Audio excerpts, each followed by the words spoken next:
You're listening to The Voice of Russia. I'm Hywel Davies. This week has seen the start of the trial of Bradley Manning, the US soldier who leaked hundreds of thousands of classified documents to Wikileaks. To government prosecutors, Manning is a traitor who endangered the lives of his fellow soldiers. But he's been hailed as a hero by some, who say he's a man of principle, motivated by a desire to shed light on US military and diplomatic misdeeds abroad. To discuss the case, I'm joined by Professor John Gearson, Director of the Centre for Defence Studies at King's College London, and by Andy Worthington, a British journalist and head of the Close Guantanamo campaign. Professor John Gearson, one of the key points of the prosecution case against Bradley Manning is that he's damaged American interests and possibly put lives at risk. Is there much evidence of that? Yes, it's very interesting. For historians such as myself, reading the cables, I was reading just 20 years earlier than I would normally read the material that will soon find its way into archives and will be released into the public domain. But the important difference is the ability, A, to have distance, to put into context, but B, not to influence current events. And I think the tricky thing about Bradley Manning is he appears, from the reports we've heard so far from the case, to have known what he was doing and to have talked about his unfettered access to hundreds of thousands of documents and what would one do if one had this access. So this wasn't an act of a totally naive person who's found something. This was somebody who knew the access that he had, was fairly computer literate, and took a decision to exploit the opportunity afforded by his position to use that information. And I think one of the reasons why the prosecution appears maybe to some people outside the United States as harsher than we would have expected is simply that scale. You know, this is completely beyond the scale of the Pentagon papers or any release before. And it is very unlikely that Bradley Manning had much knowledge of most of the material that he leaked. He probably didn't read it, and there was only limited discrimination on his part, and it's still not clear how much discrimination there was on the part of WikiLeaks. And that's the difference, I think, between previous cases where newspapers and broadcasting organisations have often demonstrated themselves as painfully aware of the obligations of insight into secret material. I mean, he did try and offer it to newspapers before he eventually went round to WikiLeaks. But is there much evidence that the actual real damage has been lost, real damage has been caused, rather, and lives perhaps lost? Generally, it seems that those who've wanted to think ill of the United States military have used the information to confirm their beliefs. Whether people who otherwise would have been neutral have changed, I don't think there's much evidence to show that as yet. As for the cable traffics, I think they are embarrassing and can be quite significant. There are certain things that came out that really governments would not want to be reported. And I would suppose, let's remember, he was an intelligence analyst. You know, this was not somebody who was working in the outer reaches of the armed forces. Intelligence is about trust, and it's about discretion. And I certainly think that America will find it harder to get people to be as candid as they would like if they don't believe that information will be held confidentially, albeit that there is no such thing as absolute security. Andy Worthington, do you think that the Obama administration is trying to make a scapegoat, in a way, of Bradley Manning in an attempt to sort of say to other people in the future, look, you better not do this? Yeah, I think there must absolutely be an element of trying to scare people off from doing it, because it is embarrassment on such a colossal scale. But, you know, to be trying to claim that he's aiding some kind of enemy seems to me to be overkill, and I would very much hope that that's not that we're not going to see Bradley Manning convicted on that, because what he has done is embarrass the United States. But I think, you know, there are different elements of what he's done that's worth separating out.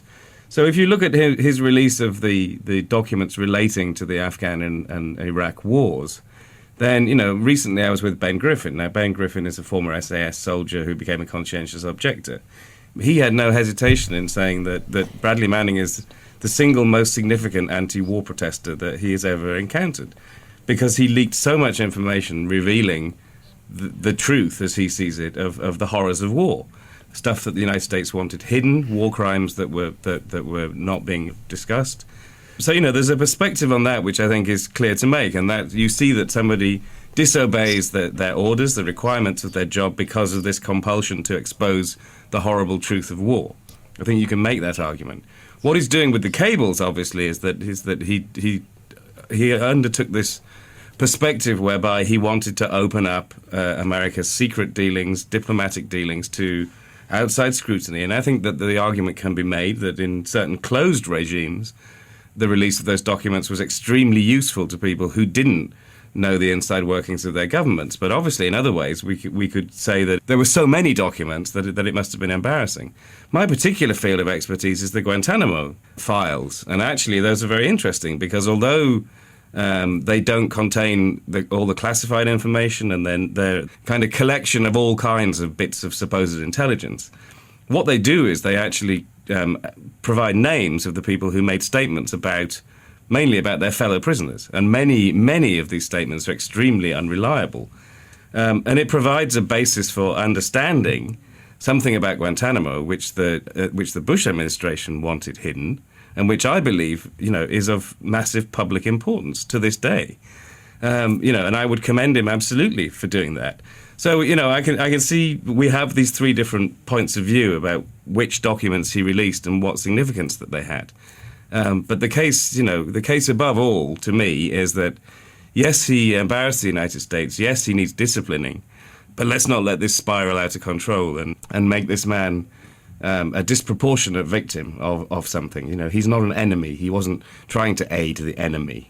Aiding the enemy is what he's being charged at under the Espionage Act, of course, which is the law. If he's convicted, he'll face life without parole. So what you're saying is that he's broken some rules, but the higher truth is more important, perhaps. Well, I think that's the case because I think some of what he released was in the public interest to know, and in that case, when somebody is a whistleblower, it doesn't matter. The rules are always that you're not supposed to do that.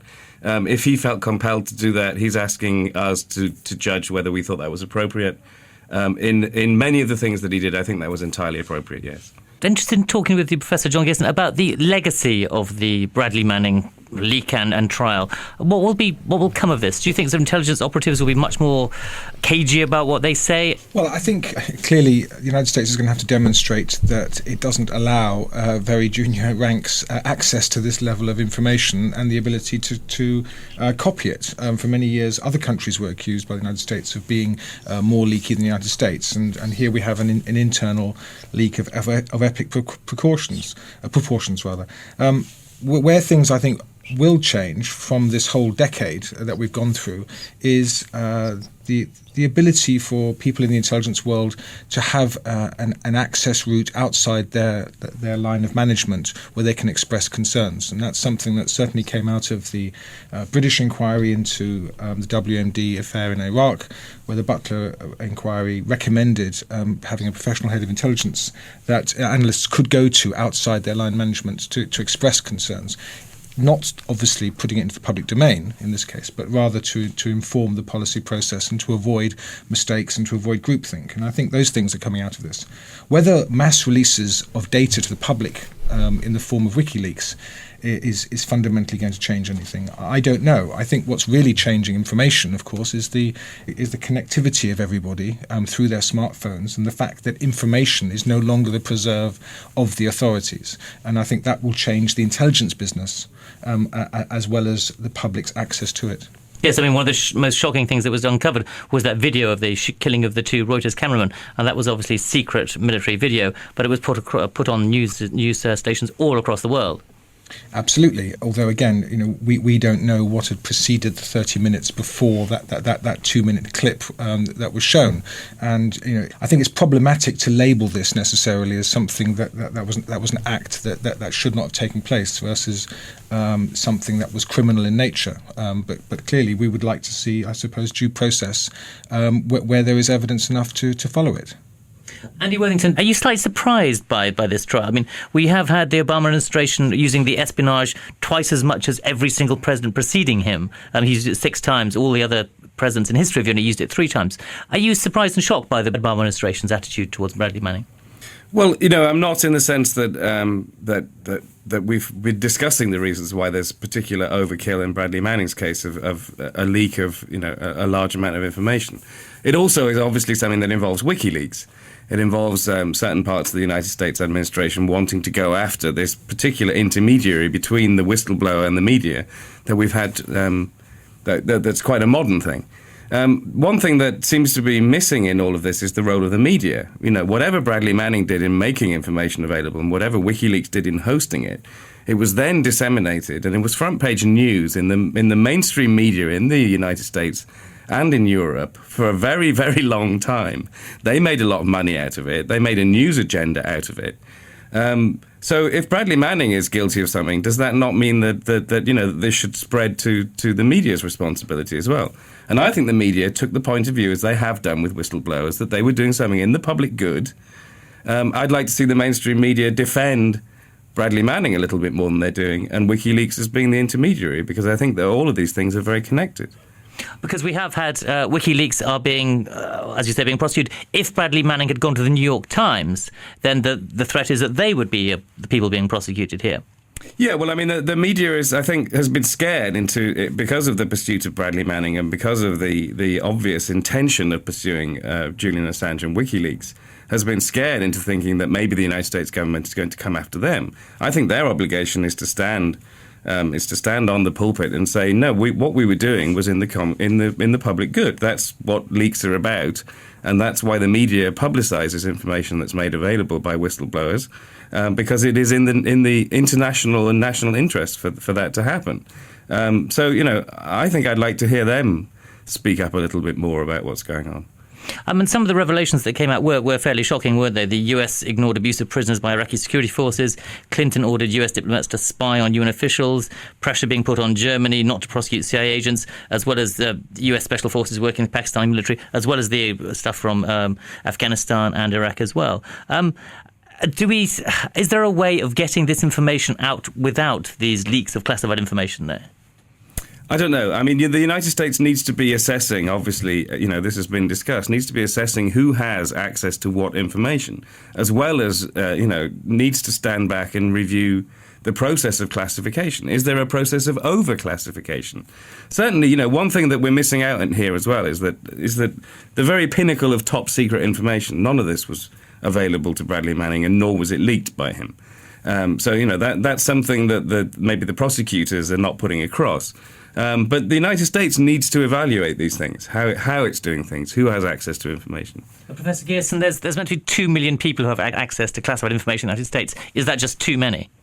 I mean, I think each country has to make its own decisions. Any classification system and any system of vetting people is open to abuse, but also can often stand in the way of producing good policy, which is, after all, what countries want. And so the problem with vetting and classification is that people with good ideas who aren't classified aren't able to have the discussion sometimes. And I think that we have had a period where those insiders, and I mean people at the policy level in ministries, have felt chastened and unable to express concerns about policies in a way that perhaps is unusual.